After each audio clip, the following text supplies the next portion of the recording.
142 സങ്കീർത്തനത്തിൽ പ്രവേശിക്കുകയാണ്.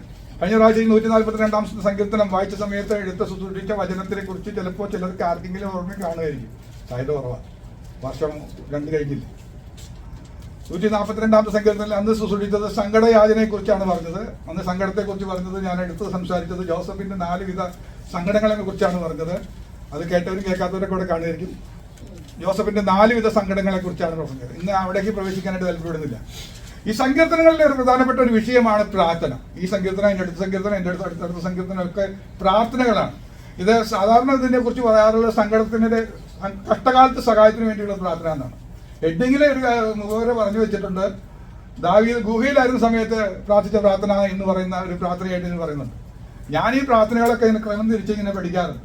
ഒരു 10 തരം പ്രാർത്ഥന ഞാൻ ഇങ്ങനെ എഴുതി പഠിച്ചിട്ടുണ്ട്, ഇങ്ങനെ ക്രമമായിട്ട് പഠിച്ചിട്ടുണ്ട്. അതിൽ പലതരം പ്രാർത്ഥനയുണ്ട്. ചിലതൊക്കെ ഞാൻ പറഞ്ഞിട്ടുണ്ട്. മലകളെ നീക്കുന്ന പ്രാർത്ഥന, അല്ലേ, കടുകുമണിയോളമുള്ള വിശ്വാസമുള്ള പ്രാർത്ഥന, അതുപോലെ തന്നെ സ്വർഗം തുറക്കുന്ന പ്രാർത്ഥന, ഹൃദയം പകരുന്ന പ്രാർത്ഥന, അതുപോലെ തന്നെ നമുക്കറിയാം മല്ലു പിടിച്ചുള്ള പ്രാർത്ഥന. അതൊക്കെ പറയുമ്പോൾ തന്നെ നമുക്ക് പേരുള്ള ഓർമ്മ വരുന്നുണ്ട്. അതുപോലെയുള്ള വിവിധ പ്രാർത്ഥനകളുണ്ട്. അങ്ങനെ പ്രാർത്ഥിക്കുന്ന കൂട്ടത്തിൽ എനിക്ക് വളരെ ജയം കിട്ടിയിട്ടുള്ള ഒരു പ്രാർത്ഥന ഇതിനകത്ത് കിടക്കുന്നുണ്ട്. പിന്നെ ഞാൻ പറയുന്ന പ്രാർത്ഥനയ്ക്ക് ഇട്ടിരിക്കുന്ന പേര് തുറക്കുന്ന പ്രാർത്ഥന എന്നാണ്. തുറക്കുന്ന പ്രാർത്ഥന. എന്തെങ്കിലും ഓപ്പൺ ചെയ്ത് കിട്ടണമെന്നുണ്ടെങ്കിൽ ഈ പ്രാർത്ഥന ചെയ്താൽ മതി. ഇങ്ങനെ പ്രാർത്ഥനയുടെ പേര് പറഞ്ഞാൽ പോലെ ആ പ്രാർത്ഥനയ്ക്ക് അതിൻ്റെതായ സ്റ്റെപ്പുകളുണ്ട്. ഓരോ പ്രാർത്ഥനയ്ക്കും അതിൻ്റെതായ സ്റ്റെപ്പുകളുണ്ട്. എല്ലാ പ്രാർത്ഥനകളെ കുറിച്ചും പറയണമെന്ന് ആഗ്രഹമുണ്ട്. അതൊന്നും നടക്കുന്ന കാര്യമല്ല. നമുക്ക് ഓരോ ദിവസങ്ങളിലായിട്ട് പിന്നീടൊക്കെ അവസരങ്ങൾ വരുമ്പോൾ നമുക്ക് ചിന്തിക്കാം. അപ്പോൾ ഇവിടെ നമുക്ക് ചിന്തിക്കാൻ പോകുന്നത് തുറക്കുന്ന പ്രാർത്ഥനയെ കുറിച്ചാണ് ഈ സങ്കീർത്തനത്തിലൂടെ പഠിക്കാനായിട്ട് പോകുന്നത്. തുറക്കുന്ന പ്രാർത്ഥന. എന്താ തുറക്കുന്ന പ്രാർത്ഥനയ്ക്കുള്ള പ്രത്യേകത? അതിനുള്ള കാരണം എന്താണെന്ന് വെച്ച് കഴിഞ്ഞാൽ 3 പ്രതിസന്ധി ഇവിടെ വന്നിട്ടുണ്ട്. സങ്കീർത്തനക്കാരന് 3 പ്രതിസന്ധി വന്നിട്ടുണ്ട്. ഒന്നാമത്തെ പ്രതിസന്ധി വന്നിരിക്കുന്നത് എൻ്റെ ആത്മാവ് എൻ്റെ ഉള്ളിൽ വിഷാദിച്ചിരിക്കുന്നു. 3-ാമത്തെ വാക്യത്തിൽ എൻ്റെ ആത്മാവ് ഉള്ളിൽ വിഷാദിച്ചിരിക്കുന്നു. ഈ പ്രാർത്ഥനയ്ക്ക് കാരണം പറയാണ്, മനസ്സിന് സ്വസ്ഥതയില്ല, മനസ്സ് വിഷമിച്ചിരിക്കുക. 2-ാമത്തെ കാര്യം പറഞ്ഞിരിക്കുന്നത്, അവർ എനിക്കൊരു കണി ഒളിച്ചു വെച്ചിരിക്കുന്നു. ഒരു പ്രതിസന്ധി മുന്നിൽ കാണുന്നു. ഞാൻ പെട്ടുപോകുന്നൊരു തോന്നല്, എന്നെ ഒറ്റപ്പെടുത്തും, അല്ലെങ്കിൽ ഞാൻ തോറ്റുപോകും എന്ന് തോന്നുന്ന വിധത്തിൽ ഒരു പ്രതിസന്ധി മുന്നിൽ കാണുന്നു. 3-ാമത്തെ കാര്യം അതിൻ്റെ അടുത്ത വാക്യത്തിൽ കാണുമ്പോൾ, എൻ്റെ പ്രാണന് വേണ്ടി ആരും കരുതുന്നില്ല. പ്രാണൻ പോയി പോകുമെന്നുള്ളൊരു തോന്നൽ, ജീവൻ നഷ്ടപ്പെടാനുള്ള സാധ്യത. ഇതെല്ലാം ദാവീദ് ഗുഹയിലിരിക്കുമ്പോൾ നടന്ന സംഭവമാണെന്ന് നമുക്കറിയാം.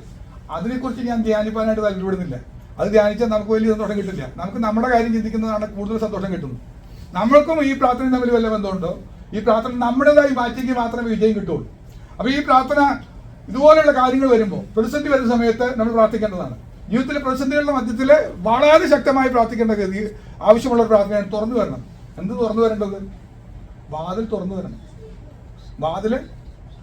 വരണം. ഞാൻ ഈ പ്രാർത്ഥന ഇവിടെ 4 സ്റ്റെപ്പ് പറയാം കേട്ടോ. അതിൻ്റെ ആദ്യത്തെ വാക്യത്തിൽ പറഞ്ഞു, ഞാൻ യഹോവയുടെ ഉറക്കെ. അപ്പോൾ ഒന്നാമത് ചെയ്യേണ്ടത് ഉറക്കെ നിലവിളിച്ച് വേണം പ്രാർത്ഥിക്കാൻ. ഈ പ്രാർത്ഥനയുടെ സ്റ്റെപ്പാണ്: 1, ഉറക്കെ നിലവിളിച്ച് പ്രാർത്ഥിക്കുന്നു; 2, യഹോവയോട് യാചിക്കുന്നു; 3, സങ്കടം പകരുന്നു; 4, അവനെ ബോധിപ്പിക്കുന്നു. 4 സ്റ്റെപ്പാണ് ഈ പ്രാർത്ഥനയ്ക്കുള്ളത്. 4 കാര്യങ്ങൾ ചെയ്താൽ ഈ രീതിയിൽ തുറക്കുന്ന പ്രാർത്ഥന നമുക്ക് പ്രാർത്ഥിക്കാനായിട്ട് കഴിയും. 4 വിധമാണ്, 4 സ്റ്റെപ്പ്. 1, ഉറക്കം നിലവിളിക്കുന്നു. ഉറക്കം നിലവിളിച്ച് പ്രാർത്ഥിക്കാൻ പറ്റുമോ? പ്രശ്നമായിട്ട് വരണം. അപ്പം അങ്ങോട്ട് ഉറക്കം നിലവിളിക്കും. ആവശ്യമായിട്ട് വരണം. ഉറക്കം നിലവിളിക്കും. സഹായിപ്പം മറ്റാരും ഇല്ലെന്ന് പറയുമ്പോൾ നമ്മൾ ഉറക്കം നിലവിളിക്കും. ഞാൻ ഉദാഹരണം പറയാം. ഒരു മനുഷ്യൻ ജന്മനാ കുരുടനായിരുന്നു. തിമായിയുടെ മകനാണ് അവൻ. പേര് ബർത്തിമായി. നമ്മൾ പറഞ്ഞ ബർത്തിമായെ കുറിച്ച് നമുക്കറിയാം. ബർത്തിമായിക്ക് ഒരു അറിവ് കിട്ടി. എന്താ അറിവ് കിട്ടിയത്? യേശു ഈ വഴിക്ക് വരുന്നു. ജനക്കൂട്ടം തിരക്കിന്റെ ഇടയിൽ ഒരു കാര്യം മനസ്സിലാക്കി, യേശു ഈ വഴിക്ക് വരുന്നു. അവനൊരു വലിയ വിഷയം കിടക്കുക. ഉടനെ അവൻ മനസ്സിലാക്കി, എന്റെ വിഷയത്തിന് പരിഹാരം വരുത്താൻ കഴിയുന്ന ഒരാളെ ഉള്ളൂ. അത് മറ്റാരുമല്ല, വാഗ്ദത്തം ചെയ്ത ദാവീദിന്റെ പുത്രന് മാത്രമേ കഴിയുള്ളൂ. ദാവീദിന്റെ പുത്രനാണ് ഈ വരുന്ന യേശു എന്ന് തിരിച്ചറിഞ്ഞ തിരിച്ചറിവിൽ എന്ന് പറഞ്ഞ് നമുക്ക് മനസ്സിലാക്കാം. ഈ ഉറക്കം നിലവിളിക്കേണ്ട കേട്ട എപ്പോഴാന്ന് അറിയോ? ഞാനത് പറയാൻ വേണ്ടിയിട്ടാണ് പറഞ്ഞത്. തിരുസാന്നിധ്യം ബോധ്യം വരണം.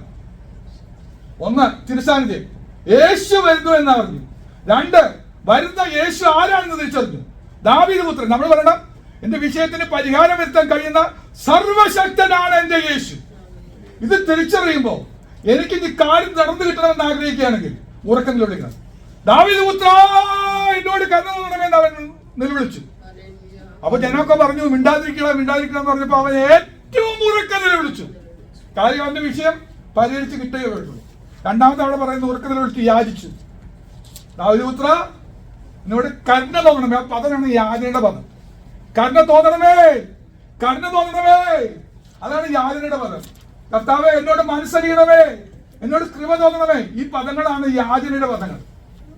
വെല്ലോം തരണേ എന്നുള്ളതാണ് നമ്മൾ യാചകരുടെ ഭാഷ. നമ്മൾ വെല്ലമല്ല, എന്താവശ്യം എന്ന് വെച്ചാൽ അത് പറഞ്ഞ് പറയുന്നത് യാചിക്കുന്നതാണ് ഇവിടെ യാചനയുടെ ഭാഷ. അടുത്തത് സങ്കടം പകരുന്നു. ഒരു കർത്താവ് അവിടെ നിന്നു ഭക്തിമാരി ചോദിക്കുകയാണ്, ഞാൻ നിനക്ക് എന്തു ചെയ്തു തരണം? സങ്കടം പകർന്നു. എനിക്ക് കാഴ്ച എന്റെ വലിയ സങ്കടമാണ്. ആ മകൻ പറയുന്നത്, ഭക്തിമാരി പറയുന്നത് ഏറ്റവും വലിയ സങ്കടം എന്താ? കണ്ണ് കാണാത്ത ഒരു കുരുടനെ സംബന്ധിച്ച് അവന്റെ ഏറ്റവും വലിയ സങ്കടം എന്താ? കാഴ്ച കിട്ടണം, കാഴ്ച കിട്ടണം, കാഴ്ച കിട്ടണം. എനിക്ക് കണ്ണ് കാണാത്തവരെ കാണുമ്പോൾ ഭയങ്കര അനുകമ്പയും, ചിലപ്പോൾ ഞാൻ കരഞ്ഞു പോകും, വിഷമം തോന്നാറുണ്ട്. അതുകൊണ്ട് ഞാൻ പലപ്പോഴും ചിന്തിച്ചിട്ടുണ്ട്, എന്റെ കണ്ണൊരെണ്ണം ദാനം ചെയ്താൽ കൊള്ളാം ജീവൻ വെച്ചിരിക്കുമ്പോൾ തന്നെ. പക്ഷെ എന്റെ സാഹചര്യങ്ങൾ അന്വേഷിച്ചപ്പോൾ ഭയങ്കര ബുദ്ധിമുട്ടാന്നൊക്കെ പറയുന്നുണ്ട്. സാധിച്ചാൽ ഒരു കണ്ണ് ജീവിച്ചിരിക്കുമ്പോൾ തന്നെ കൊടുക്കണമെന്ന് ആഗ്രഹമുണ്ട്. കണ്ണ് കാണാത്തവർക്ക് അത്ര വലിയ ആഗ്രഹമുണ്ട്. എന്നാൽ അവരുടെ വിഷമം ഞാൻ അത്ര പോലെ ശ്രദ്ധിക്കാറുണ്ട്. അത്രയും വിഷമമുള്ള ഒരു കാര്യമാണ് കണ്ണ് കാണാത്തൊരവസ്ഥ. ഒന്ന് ആലോചിച്ച് നോക്കിയാൽ മതി. നിങ്ങൾ കണ്ണടച്ച ഒരു ദിവസം നടന്നു നോക്കിയാൽ മതി, ഇവരറിയും അതിന്റെ വിഷമം. അപ്പൊ സങ്കടം ബോധിപ്പിച്ചു. എടുത്തത് അവിടെ 4 സ്റ്റെപ്പ് പറയാണ്. സങ്കടം പകരുന്നു, അടുത്തത് ബോധിപ്പിച്ചു. എന്റെ ആവശ്യം ഇന്നതാണ്, ബോധിപ്പിച്ചു. 4 സ്റ്റെപ്പ് നടത്തി കഴിഞ്ഞപ്പോ ജയം ഉറപ്പാണ്. തുറന്നു കൊടുത്തു. എന്താ തുറന്നു കൊടുത്തത്? അടഞ്ഞിരുന്ന കണ്ണ് തുറന്നു കൊടുത്തു. ഇരുട്ടിനെ മാറ്റി കണ്ണ് തുറന്നു കൊടുത്തു. കർത്താവ് വാതിൽ തുറന്നുള്ള ഗുണമെന്ന് ചിന്തിച്ചു നോക്കി. സിറ്റുവേഷൻ മാറുമെന്ന്. കർത്താവ് ഒരു വാതിൽ തുറന്നു തന്നെങ്കിൽ, സാമ്പത്തികമായ ഒരു വാതിൽ തുറന്നു തന്നാൽ മതി, സിറ്റുവേഷൻ മാറും. ശാരീരികമായ സിറ്റുവേഷനിൽ കർത്താവ് ഒരു വാതിൽ തുറന്നു തരിക, ഇത്തിരി ഹെൽത്ത് നമുക്ക് പകർന്നു തന്നാൽ മതി, വൻ വിജയമാണ്. ഏതൊക്കെ വിഷയമാണെങ്കിലും കർത്താവ് ഒരു വാതിൽ തുറന്നാൽ, നമ്മുടെ എഡ്യൂക്കേഷൻ, നമ്മുടെ പിള്ളേരുടെ എഡ്യൂക്കേഷന്റെ വിഷയത്തിന് വേണ്ടി ദൈവം ഒരു വാതിൽ തുറന്നു. നല്ലൊരു കോളേജില് കർത്താവ് ഒരു അഡ്മിഷൻ തന്നാൽ പഠനം ചിലപ്പോൾ ലെവല് മാറിയെന്ന് വരും. മാറും. കർത്താവ് തുറക്കാൻ പോകുന്നത് എത്ര പേര് വിശ്വസിക്കുന്നുണ്ട്? അത്ഭുതങ്ങളുടെ വഴി തുറക്കുന്ന ദൈവത്തോടൊന്ന് ബോധിപ്പിച്ച്, കർത്താവ് എന്റെ തലമുറയെ കുറിച്ച് എനിക്കൊരു വിഷയം കിടക്കുന്നുണ്ട്, എന്റെ തലമുറയെ കുറിച്ച് എനിക്കൊരു വിഷയം കിടക്കുന്നുണ്ട്, ഇന്നൊന്ന് ബോധിപ്പിച്ചേ, ഒന്ന് ബോധിപ്പിച്ചേ, സങ്കടം ഒന്ന് ബോധിപ്പിച്ചേ, സങ്കടം ഒന്ന് ബോധിപ്പിച്ചേ, സങ്കടം ഒന്ന് പകർന്നേ, ഒന്ന് ബോധിപ്പിച്ചേ, ഒന്ന് യാചിച്ചേ, ഒന്ന് നിലവിളിച്ചേ, ഒന്ന് പറഞ്ഞേ, നിശ്ചയമായും ദൈവം വാതിൽ തുറക്കാൻ പോകുക. നിശ്ചയമായും വാതിൽ തുറക്കും. ഈ സങ്കടം പകരുന്ന അനുഭവം ഉള്ളവർക്ക് വാതിൽ പെട്ടെന്ന് തുറന്നു കൊടുക്കുന്നതാണ്. നമ്മുടെ അന്നയുടെ ഒക്കെ ഉദരം നമുക്ക് തുറന്നു കൊടുത്താൽ അറിയാം. ഗർഭം അടച്ചിരുന്നു എന്ന് പറയാം. യഹോവയുള്ള ഗർഭം അടച്ചിരുന്നു. പക്ഷെ അവിടെ സങ്കടം പകർന്നു കഴിഞ്ഞപ്പോൾ ദൈവം തുറന്നു കൊടുത്തു. ദൈവം തുറന്നു കൊടുത്തപ്പോൾ ഒരു ശൗമൽപാലനാണ് കിട്ടിയത്. 6 പിള്ളേരുടെ പേരെ വേറെ കിടക്കണം. 6 മക്കളുടെ ലിസ്റ്റാണ് വേറെ കിടക്കണേ. 6 ഡസൻ പിള്ളേരെ കിട്ടി. കർത്താവ് വാതിൽ തുറന്നു കഴിഞ്ഞാൽ തൃപ്തി വരുന്ന വിധത്തിൽ ദൈവം തരും. പെനീനയ്ക്ക് പിന്നെ ഒന്നും പറയാനില്ലാത്ത വിധത്തിൽ അവർ തുറന്നു തരുന്ന ദൈവത്തിന്റെ കൃപയാണ്. അങ്ങനെയാണെങ്കിൽ ഒന്ന് ഓർത്തു നോക്ക്, കർത്താവിന്റെ സന്നിധിയിൽ നമുക്ക് തുറക്കുന്ന ഈ പ്രാർത്ഥന ഒന്ന് പ്രാർത്ഥിക്കണ്ടേ? നിങ്ങൾ ആരെങ്കിലും പ്രാർത്ഥിച്ചിട്ടുണ്ടോ? ഞാൻ പ്രാർത്ഥിച്ചിട്ടുണ്ട്. ജീവിതത്തിലെ ഒത്തിരി ദൈവദാസന്മാർ പ്രാർത്ഥിച്ചിട്ടുണ്ട്, ഒത്തിരി പേര് പ്രാർത്ഥിച്ചിട്ടുണ്ട്. അവർ വിഷയങ്ങളുടെ മധ്യത്തിൽ കർത്താവ് തുറന്നു കൊടുത്തിട്ടുണ്ട്, വാതിൽ തുറന്നു കൊടുത്തിട്ടുണ്ട്, ഇടം തുറന്നു കൊടുത്തിട്ടുണ്ട്. ഉദാഹരണം പറയാൻ സമയമില്ലാത്തതുകൊണ്ട് ഞാൻ പറയുന്നില്ല. എനിക്ക് പേടിയാണ് എന്റെ കാര്യങ്ങളൊക്കെ ഒന്ന് പറയാം. കാരണം അത്രമാത്രം വലിയ അത്ഭുതങ്ങൾ ദൈവം ചെയ്തേക്കണം. നിങ്ങൾ അന്തം വിട്ടു പോകും. കർത്താവ് ചെയ്ത അത്ഭുതങ്ങൾ ഓർത്തു കഴിഞ്ഞാൽ അന്തം വിട്ടു പോകുന്ന വിധത്തിലുള്ള അത്ഭുതങ്ങൾ എനിക്ക് വേണ്ടി ദൈവം ചെയ്തിട്ടുണ്ട്. ഓരോ ദിവസവും ഞാൻ അനുഭവിക്കുന്നുണ്ട്. അതുകൊണ്ട് ഈ പ്രാർത്ഥനകൾ പലതും ഞാൻ പഠിച്ചു വയ്ക്കാൻ കാരണം ഇതൊക്കെ ആവശ്യങ്ങൾക്ക് ഉപയോഗിക്കാനുള്ള പ്രാർത്ഥനയാണ്. ഇത് വെറുതെ ദാവീദിന്റെ പ്രാർത്ഥനയായി തള്ളിക്കളയാതെ നമുക്കൊരു പ്രാർത്ഥനയായി ഇത് ഏറ്റെടുത്തു കഴിഞ്ഞാൽ നമുക്ക് ജയമാണ്, നമുക്ക് ജയമാണ്. അതുപോലെയുള്ള പ്രാർത്ഥന തന്നെയാണ് മല്ല് പിടിച്ചുള്ള പ്രാർത്ഥന. മല്ല് പിടിച്ചുള്ള പ്രാർത്ഥന ആരുടെയാ? യാക്കോവിന്റെ. യബോക്ക് കടവിൽ നമുക്ക് കാണുന്ന ഒരു പ്രാർത്ഥനയാണ് മല്ല് പിടിച്ചുള്ള പ്രാർത്ഥന. എന്താ മല്ല് പിടിച്ചുള്ള പ്രാർത്ഥനയുടെ പ്രത്യേകത? അതിനും അതിൻ്റെതായ സ്റ്റെപ്പുകളുണ്ട്. അവൻ തനിച്ച് മാറി. അപ്പൊ നമ്മൾ ചോദിക്കും, നമുക്ക് ഈ പ്രാർത്ഥനയൊന്നും പ്രാർത്ഥിക്കാൻ പറ്റണില്ല. ഞാൻ പറയാറുണ്ട്, എല്ലാവർക്കും പ്രാർത്ഥിക്കാനൊന്നും പറ്റുന്നത്. പ്രാർത്ഥിക്കാൻ എപ്പോഴേ പറ്റുമെന്ന് അറിയാം. ഞാനൊരു കാര്യം ഉദാഹരണം പറയാം. ലാഭം പിന്നുന്നു വരിക, പിടിച്ചുകൊണ്ടുവരാനും പറഞ്ഞു. മുന്നിൽ നോക്കുമ്പോ ഏശാവ് സംഘമായിട്ട് വരിക. അപ്പം തനിയെ മുട്ടുമടക്കും. നമ്മളെന്തോ പ്രാർത്ഥിക്കാത്തതിന് കാരണം മനസ്സിലായി. മുന്നിൽ വരുന്ന ശത്രുവിനെയും കാണുന്നില്ല, പിന്നിൽ വരുന്ന ശത്രുവിനെയും കുറിച്ച് തിരിച്ചറിവില്ലാത്തതുകൊണ്ടാണ് നമുക്ക് പ്രാർത്ഥിക്കാൻ തോന്നാത്തത്. ഇതൊന്ന് കണ്ടാൽ, ഇത് തിരിച്ചറിവ് വന്നു കഴിഞ്ഞാൽ നമ്മൾ മുട്ടുമടക്കും. ഇനി ഞാനൊന്നും കൂടെ പറയാം. വിഷയങ്ങളുടെ മധ്യത്തിൽ മുട്ടുമടക്കുന്ന സമയത്ത് പ്രാർത്ഥിക്കാൻ സബ്ജക്റ്റ് കിട്ടാതെ വരില്ല. പലരും പറയുന്നത് പ്രാർത്ഥിക്കാൻ പറ്റുന്നില്ല കാരണം മനസ്സിലായല്ലോ. നീ പ്രാർത്ഥിക്കാൻ സബ്ജക്റ്റ് കിട്ടുന്നില്ല, എന്താ പ്രാർത്ഥിക്കേണ്ടത് അറിയൂടെ? യാക്കോവിനോട് ചോദിക്കാം, യാക്കോബ് എന്താ പ്രാർത്ഥിക്കേണ്ടത്? ഞാനാണെങ്കിൽ യാക്കോവിന്റെ സ്ഥാനത്ത് വേണ്ടി പ്രാർത്ഥിക്കും. ഏശാവിന്റെ മുന്നിൽ കർത്താവെ ഒരു ഇടുത്തി വ്യക്തി അവനെ ദഹിപ്പിച്ചു കളയണമേ. നമ്മുടെ ശിശുമാരൊക്കെ പറഞ്ഞ പോലെ തീ ഇറക്കി ലാബാനെ കർത്താവെ ഭൂമി പിളർന്ന് വിഴുങ്ങി കളയണമേ. അല്ലേ പ്രാർത്ഥിക്കണ്ടേ? അതല്ലേ പ്രാർത്ഥിക്കണ്ടേ? യാക്കോബ് പ്രാർത്ഥിക്കേണ്ടത് ശരിക്കതാ. അവന്റെ മുന്നിലെ പ്രതിസന്ധി എന്താ? ഏശാവും ലാബാനും. പക്ഷെ പ്രാർത്ഥിച്ചെന്താ? അവരെ ഒന്നും ചെയ്യണ്ട, ഏശാവിനെ ഒന്നും ചെയ്യണ്ട, ലാബാനെ ഒന്നും ചെയ്യണ്ട, നീ എന്നെ അനുഗ്രഹിച്ചാൽ മതി, ഈ പ്രശ്നമൊക്കെ സോൾവ് ആയി. മനസ്സിലായോ? അവിടെയാണ് അനുഗ്രഹത്തിന്റെ വാതിൽ ഓപ്പണായി വരുന്നത്. നമ്മുടെ പ്രശ്നങ്ങൾക്ക് പരിഹാരം വരുന്നത് എപ്പോഴാണെന്നറിയോ? അവരെ ഒതുക്കിയിട്ടും ഇവരെ ഒതുക്കിയിട്ടും ഒന്നുമല്ല. വിഷയത്തിന് പരിഹാരം വരുന്നത് എങ്ങനെയാ? ദൈവം എന്നെ അനുഗ്രഹിച്ചാൽ മതി. ദൈവം എന്നെ അനുഗ്രഹിച്ച സകല ശത്രുക്കളും നമുക്ക് അനുകൂലമായി മാറും. വിഷയങ്ങൾക്ക് പരിഹാരം വരും. അപ്പൊ പ്രാർത്ഥനയുടെ വിഷയം ഓട്ടോമാറ്റിക്കലായിട്ട് വന്നത് കണ്ടോ? വിഷയങ്ങളുടെ മധ്യത്തിൽ പ്രാർത്ഥിക്കാൻ മുട്ടുകുത്തിയാൽ മതി. നമ്മൾ മുട്ടുകുത്താത്തതുകൊണ്ടാണ് വിഷയമൊന്നും തെളിഞ്ഞു വരാത്തത്. എന്താ പ്രാർത്ഥിക്കേണ്ടതെന്ന് അറിഞ്ഞുകൂടാ, വേണ്ടും പോലെ പ്രാർത്ഥിക്കാൻ നമുക്ക് അറിഞ്ഞുകൂടാ. അപ്പൊ നമ്മുടെ മുട്ടുകുത്തി കഴിയുമ്പോൾ പരിശുദ്ധാത്മാവ് നമ്മെ സഹായിക്കുക. നമ്മുടെ ബലഹീനതയ്ക്ക് തുറന്നു നിൽക്കുന്ന പരിശുദ്ധാത്മാവ് നമ്മെ അങ്ങ് സഹായിക്കുക. എങ്ങനെ സഹായിക്കേണ്ടത്? ഇതേ വിഷയമാണ് നീ പ്രാർത്ഥിക്കേണ്ടത്. നിനക്ക് ജയം കിട്ടുന്നത് എങ്ങനെയാ? നിന്നെ അനുഗ്രഹിക്കണം എന്ന് പറഞ്ഞ് പ്രാർത്ഥിക്കണം. അതാണ് മല്ലുപിടുത്തുന്നുള്ള പ്രത്യേകത. നീ മല്ലു പിടിക്കാന്ന് പറഞ്ഞാൽ എന്താ അർത്ഥം?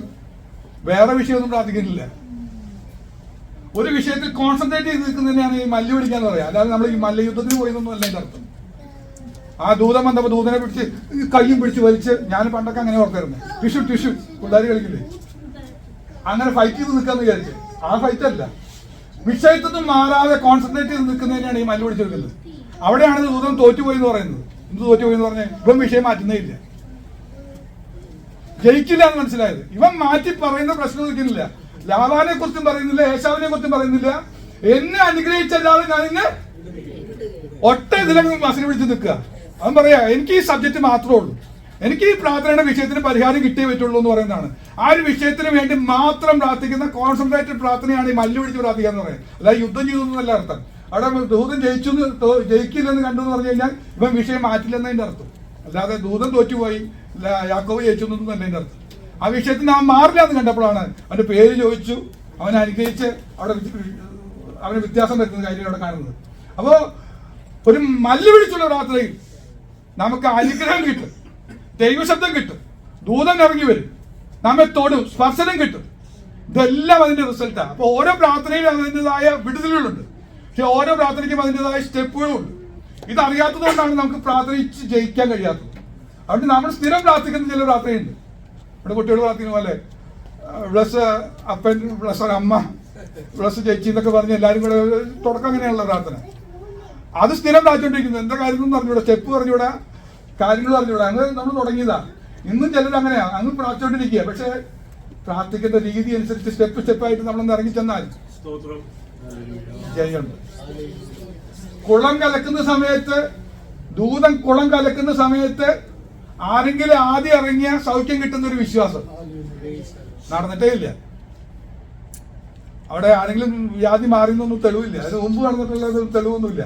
പക്ഷെ അവിടെ പറയാണ് ഒരു ചിന്ത, അതിനു വേണ്ടി 38 വർഷമൊക്കെ അവിടെ പോയി കിടന്ന ആളുകളുണ്ട്.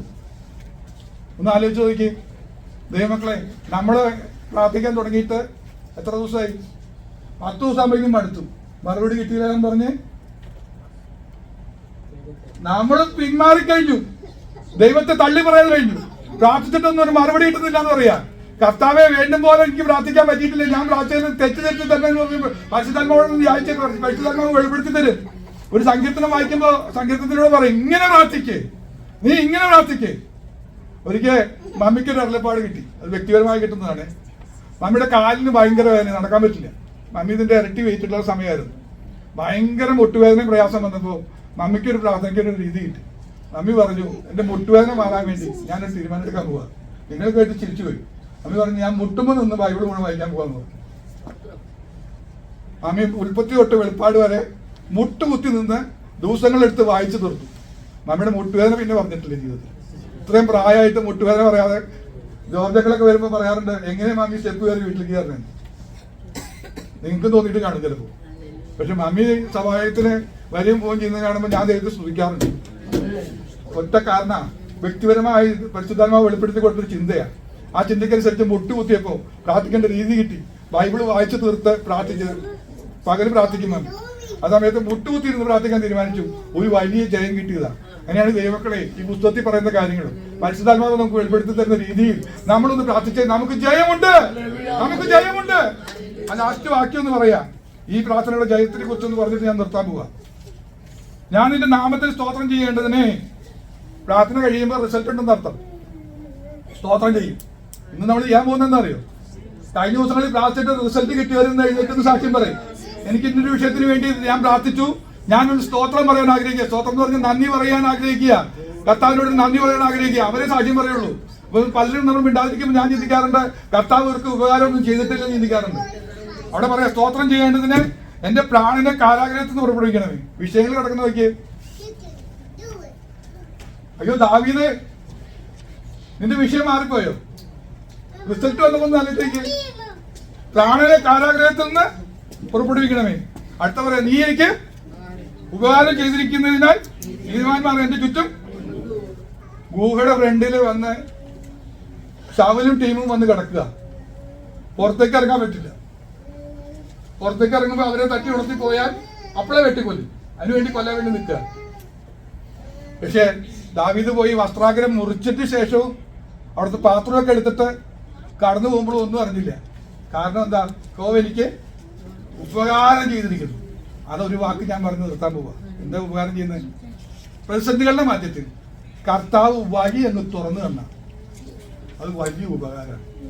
അത് ഉപകാരം കിട്ടുന്നത് നിന്റെ ജീവിതത്തിന് ഭൗതിക മേഖല മാത്രമല്ല, നിന്റെ പ്രാണന് രക്ഷ തരുന്ന ദൈവമാണ്. നിന്റെ പ്രാണന് രക്ഷ തരുന്ന ദൈവമാ. പ്രാണന് രക്ഷ തരുന്ന ദൈവമാ. പ്രാണനെ നിത്യജീവനിലേക്ക് കൊണ്ടെത്തിക്കാൻ കഴിയുന്ന ദൈവത്തിന്റെ കരങ്ങളിൽ സമർപ്പിച്ചുകൊണ്ട് നമ്മൾ പ്രാർത്ഥിച്ചാൽ നമ്മൾ വഴി തുറക്കും. വഴി തുറക്കുന്ന ഭൂമിയിലെ വഴി മാത്രമല്ല, സ്വർഗത്തിന്റെ വാതിൽ തുറക്കാൻ പോവുക. നമുക്ക് വേണ്ടി സ്വർഗത്തിന്റെ വാതിൽ തുറക്കാൻ പോവുക. ഒന്നും കൂടെ പറഞ്ഞ, കൃപയുടെ വാതിൽ കർത്താവ് നമുക്ക് വേണ്ടി തുറക്കുകയാണ്. കൃപയുടെ വാതിൽ, അർഹിക്കാത്ത ദാനങ്ങൾ തരുന്ന, ദാനം തരുന്ന ദൈവത്തിന്റെ വാതിലുകൾ നമുക്ക് തുറക്കാൻ പോവുക. ഇതിനായി നമുക്ക് പ്രാർത്ഥിക്കാം. ഈ വിധത്തിൽ നമുക്ക് പ്രാർത്ഥിക്കാം. ദൈവം നമ്മെ സഹായിക്കുമാറാകട്ടെ.